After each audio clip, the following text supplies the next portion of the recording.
That was Donald Trump hammering home his positions on the economy and how to get growth back. Will they resonate with voters on November 8th? Want to bring in our exclusive panel this morning from Trump's economic policy team. Wilbur Ross of W.L. Ross & Company is a Trump economic advisor. Peter Navarro of UC Irvine business professor and a Trump economic policy advisor. Andy Puzder is the former CEO of CKE Restaurants, Hardee's, Carl Jr.'s, and a Trump Victory Committee member. And Steve Mnuchin is the Trump campaign finance chairman. Gentlemen, good to see you all. Thank you so much for joining us.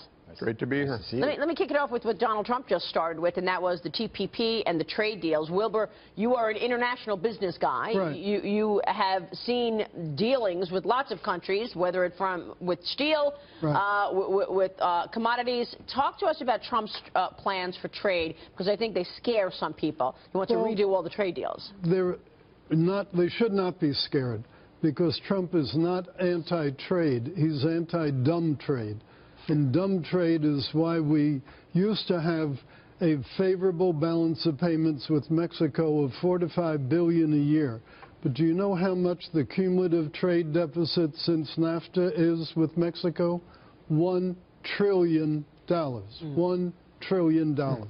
That's ridiculous. It doesn't have to be that we have such huge deficits just to have trade. I guess the point is, Peter, is if we're redoing NAFTA and we're going to try to do something different on Trans-Pacific Partnership and we're going to redo all of these trade deals at once, isn't that going to be a disruption for the economy rather than actually focusing on ramping up economic growth? Yeah, there's going to be a tremendous stimulus. If you look at the drag we have now on our economy, it's a $766 billion a year trade deficit in goods. That's factories and jobs going offshore. And to reinforce Wilbur's point, let's take South Korea, 2012 deal. This, to me, is the poster child of everything that's wrong with Hillary Clinton, our bad trade deals. As Secretary of State, she negotiated that. She called it cutting edge. She promised us 70,000 new jobs.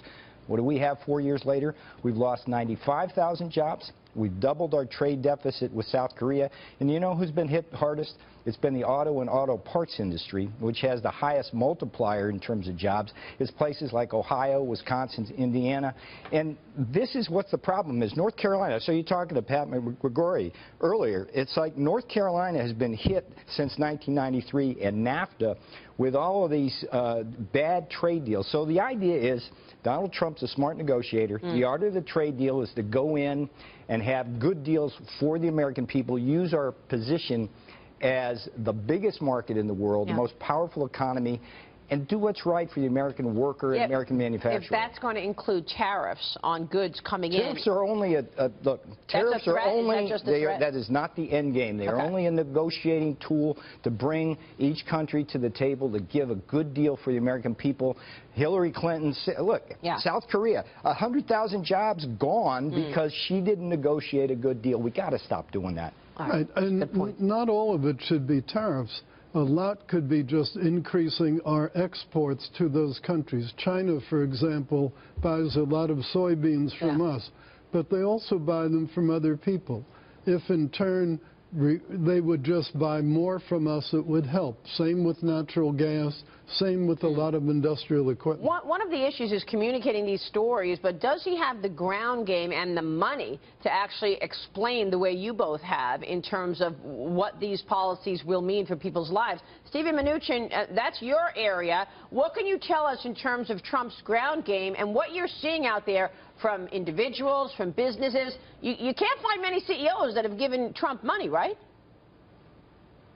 Well, first of all, Maria, we have had a lot of people across the board who have contributed extremely generous. And as you know, we've had the largest online fundraising for any Republican ever. So we couldn't be more comfortable. The ground game is fully paid for. We worked very closely with Reince at the RNC. We have a terrific ground game, better than they've ever had before. And we just had a massive amount of advertising purchased. So we'll be competing with Hillary head for head with advertising this week. We couldn't be more comfortable with where we are on that. Okay, so now you feel that you're going to be competing effectively with Hillary in terms of advertising, because she's been throwing out lots of negative ads against Donald Trump. And then there's Obamacare, Andy Puzder, and I want to talk about this as well as our next segment, because this is a lot. There's a lot here.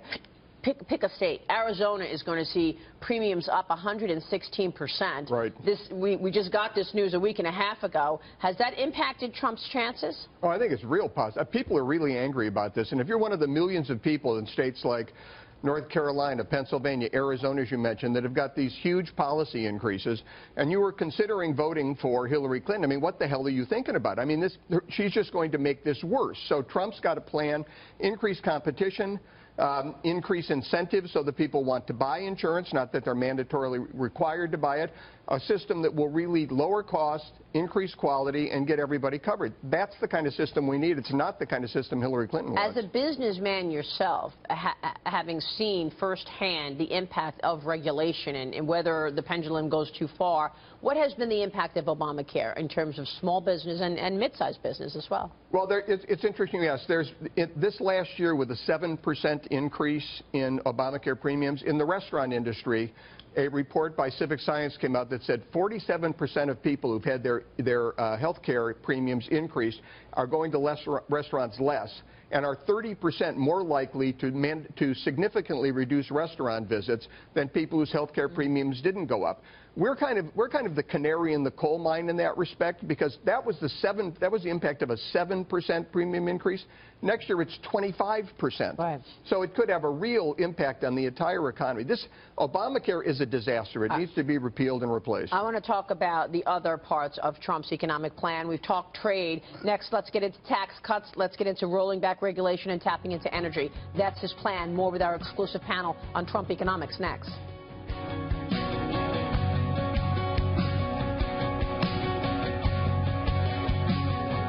Take the hassle out of holiday decorating with the Points of Light LED light show. 98 lighting effects and 12 color combinations, including all white. Points of Light is easy to set up, safe to use, and spreads holiday cheer up to 50 feet. Decorating indoors is just as easy. And Points of Light is energy efficient and weather resistant, so you can enjoy it for every celebration. This holiday, create a brilliant Points of Light Christmas. Get your Points of Light today. Only at Walmart. You're a smart saver. You find ways to stretch your dollar. So why not compare your Medicare Part D plan with other options? Call or go online now and see how Aetna Medicare RX Saver could help you save. With a low monthly plan premium, access to over 60,000 pharmacies, plus $1 Tier 1 generic medications at preferred pharmacies including Walgreens and Walmart. Shop smart. Compare your Part D options today and find out if Aetna RX Saver is right for you. The uproar over emails. It's the FBI investigation that's rocking the race. Judge Janine is live with the latest. And Chris Wallace gets reaction from Mike Pence tonight. Excuse me. What do you think you'd pay for this smartphone? A few hundred. That's top of the line. More like $425. More like $9. What? That's not possible. It is on DealDash.com. See, DealDash.com is the fair and honest bidding site. This top of the line laptop went for around $40. That can't be. Incredible. I know. Everyone says it's too good to be true. But it's true. DealDash.com gets people real savings every day. Big savings. And if you're not satisfied, you get your money back. On DealDash.com, professional cameras sell for as low as $15. $50 gift cards go for $20. Laptops can be had for less than $10. And shipping is always free. It's perfect for gifts or just everyday necessities. Visit DealDash.com today and start bidding. Is this from Deal Dash? Uh-huh. How much? You don't want to know.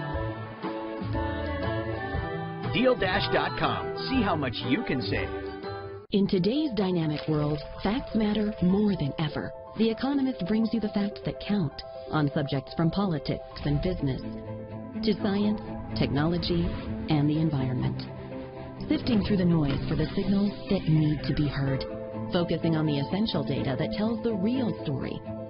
For over 170 years, The Economist has delivered trustworthy intelligence and unbiased analysis that helps people like you choose where to stand on the big issues.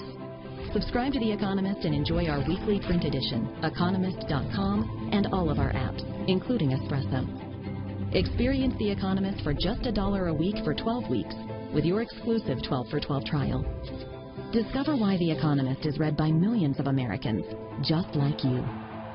Sign up for your 12 for 12 trial today. Visit economist.com/smart or call toll-free 1-855-539-8846.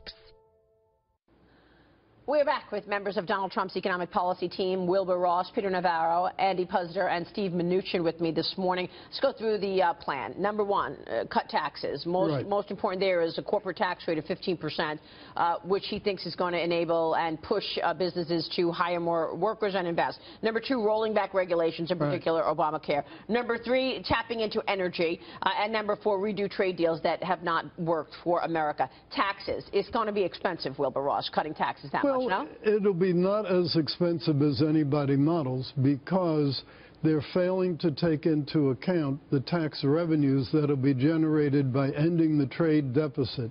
That's $220 million more wages that'll be taxed. Okay. It's more corporate profits that'll be taxed. Unleashing energy, same thing. More wages that'll be taxed, more corporate taxes. We believe it's revenue neutral when you take the entire plan into account. As opposed to Hillary's plan, she actually is planning to raise corporate taxes. Right. She said $275 billion. To put that in proportion, that's 7.5% of all business earnings in the country, and it's 1.5% of the economy. That's going to kill jobs. I don't know how you get businesses to raise money and jobs if they're paying more wages and paying more taxes, Peter. Yeah. Look, the big picture here is from 1947 to 2001, we grew at 3.5%. Year in, year out, life was good.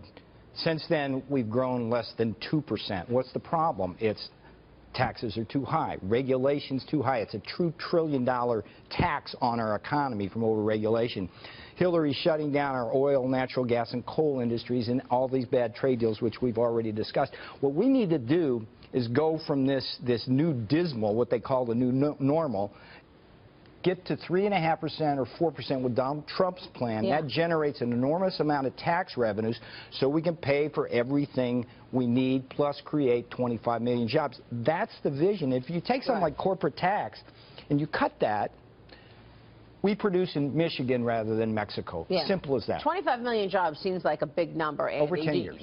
Over 10 years. You think that's doable, and you think 4% economic growth is doable based on what we're hearing here? I think it's absolutely doable, and I think you'll have better than 4% growth with the right energy tax, regulatory, and trade policies. You know, you can't, looking at Clinton's, you can't grow the economy if your tax plan is to redistribute income. You can't grow the economy if your energy plan is to address climate change instead of making America energy independent. And you can't grow the economy if your regulatory plan is to grow the government rather than the economy. I mean, it's impossible.